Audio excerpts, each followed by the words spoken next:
Aku kuat karena taat. Halo adik-adik kelas 1, 2, dan 3. Apa kabarnya adik-adik? Kakak berharap adik-adik semua dalam keadaan sehat. Adik-adik, pagi ini kakak mau bercerita tentang Paulus dan kota Kolose. Adik-adik semua sudah siap untuk mendengarkannya? Sudah siap kan? Sebelum kita mulai, lipat tangannya dulu adik-adik. Kita mau minta pimpinan Tuhan. Doa pembuka ini akan dipimpin oleh teman kita, Melisa. Mari kita berdoa. Tuhan Yesus, terima kasih kami boleh memuji Tuhan. Hari ini dalam ibadah, saat ini kami mau belajar firman Tuhan. Pimpin kami supaya bisa mengerti firman Tuhan, merenungkannya, dan melakukannya setiap hari. Dalam nama Tuhan Yesus, kami berdoa. Amin. Terima kasih Melisa yang sudah memimpin doa pembuka pagi ini. Adik-adik, firman Tuhan untuk kita pada hari Minggu ini terambil dari kitab Kolose 2 ayat 6 sampai dengan 7. Nah, adik-adik, kitab Kolose ini merupakan surat Paulus kepada jemaat di Kolose. Yuk kita baca sama-sama ayatnya ya adik-adik. Kita baca ayat 6. Siap? 1, 2, 3. Kamu telah menerima Kristus Yesus Tuhan kita. Karena itu, hendaklah hidupmu tetap di dalam Dia. Ayat 7. Siap? 1, 2, 3. Hendaklah kamu berakar di dalam Dia dan dibangun di atas Dia. Hendaklah kamu bertambah teguh dalam iman yang telah diajarkan kepadamu, dan hendaklah hatimu melimpah dengan syukur. Kolose adalah sebuah kota di Asia Kecil. Terletak di sebelah timur kota Efesus.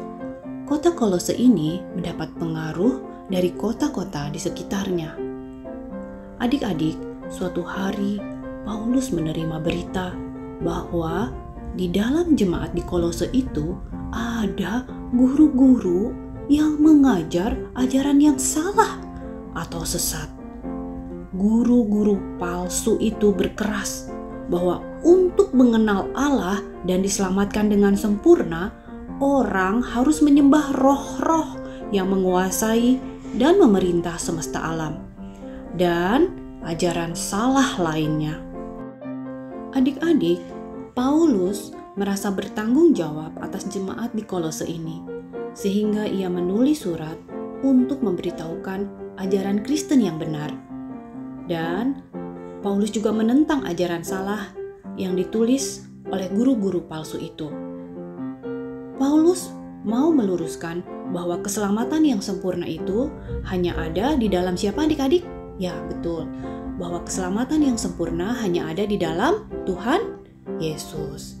Untuk menghadapi ajaran yang salah itu, Paulus memberi nasihat untuk tetap hidup di dalam Tuhan Yesus, yang digambarkan seperti sebuah pohon. Nah, adik-adik tahu apa saja sih bagian dari pohon itu? Pertama, buah, betul. Ada daun. Setelah daun ada apanya adik-adik? Ada batang, betul. Dan yang paling penting itu adalah yang di paling bagian bawah. Apa itu adik-adik? Akar. Nah, akar pada pohon itu berperan sangat penting karena dia memberi nutrisi atau makanan-makanan, ya dia menyerap makanan agar pohon itu dapat tetap tumbuh sehat, kuat, dan menjadi kokoh. Apa persamaannya ya adik-adik pohon dengan kehidupan orang Kristen? Adik-adik ada yang tahu? Kita belajar sama-sama ya. Nah, adik-adik, ternyata pohon itu pada bagian akar melambangkan akar adalah Tuhan Yesus. Jadi akar kehidupan kita sebagai orang Kristen adalah siapa adik-adik? Ya, Tuhan Yesus. Nah, nutrisi atau makanan yang diserap untuk pertumbuhan itu adalah firman Tuhan. Kemudian pohon itu akan bertumbuh. Nah, demikian juga dengan kehidupan kita adik-adik. Kehidupan kita sebagai orang Kristen akan bertumbuh kalau makanan itu kita dapat, yaitu kalau kita mendengarkan firman Tuhan.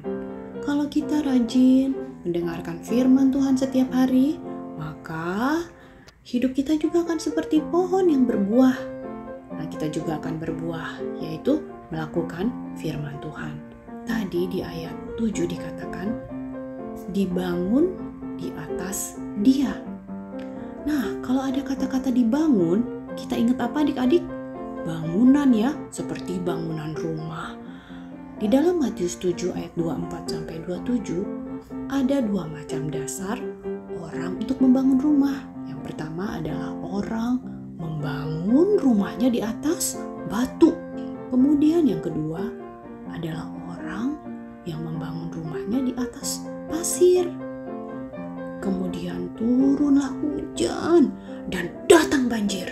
Lalu angin melanda rumah itu.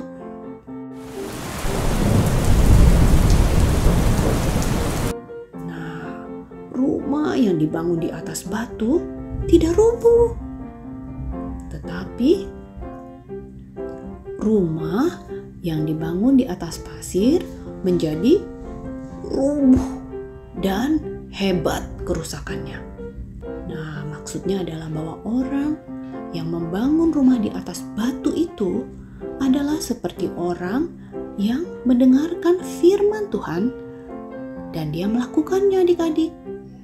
Tetapi orang yang membangun rumah di atas pasir itu seperti orang yang mendengarkan firman Tuhan tetapi tidak mau melakukannya.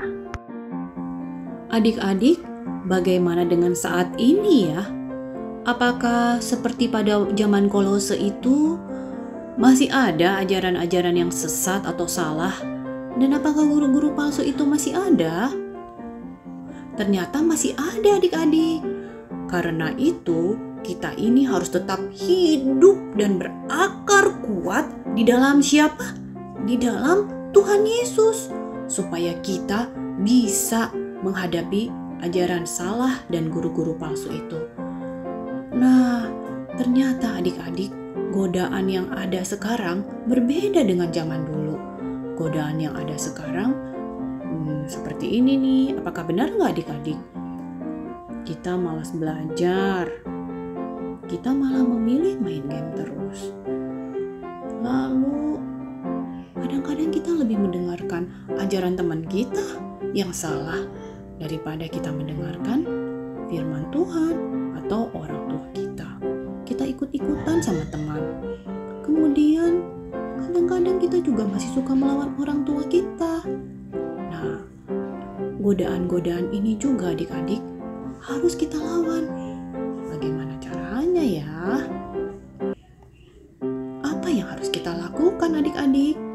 Tetap hidup di dalam Tuhan Yesus. Dan kita harus berakar kuat di dalam Tuhan Yesus. Caranya adalah membaca firman Tuhan setiap hari sebagai nutrisi supaya kita seperti pohon yang kuat itu, ya. Kemudian yang kedua adalah berdoa dengan tekun. Setiap hari sebelum melakukan segala sesuatu, kita meminta pimpinan Tuhan dahulu. Kemudian yang ketiga, tidak cukup hanya membaca firman dan berdoa, tapi kita juga harus menjadi pelaku firman Tuhan. Lakukan firman Tuhan yang kita baca. Adik-adik, sekarang kakak mau tanya nih, dari dua gambar pohon ini, kira-kira adik-adik pilih yang mana? Coba kakak mau lihat siapa yang pilih nomor 1. Angkat tangannya. Sekarang siapa yang pilih nomor 2? Angkat tangannya. Kakak berharap adik-adik pilih nomor 1. Ya betul. Karena kalau yang nomor 1 itu menghadapi angin yang keras, badai hujan, pasti pohon itu akan tetap kuat.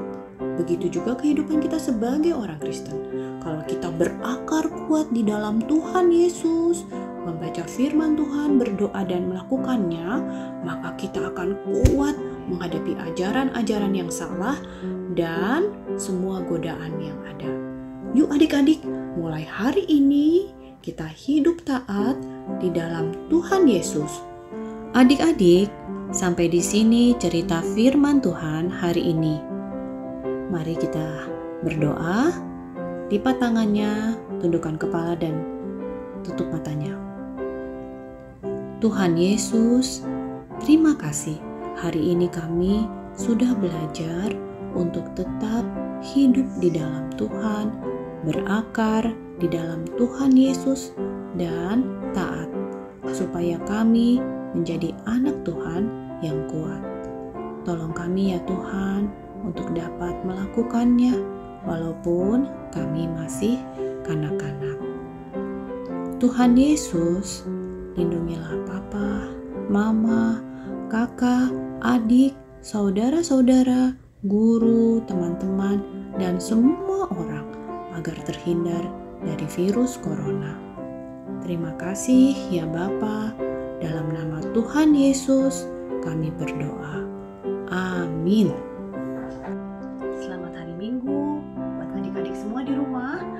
Salam kasih dari kakak dan abang guru sekolah minggu kelas 1, 2, dan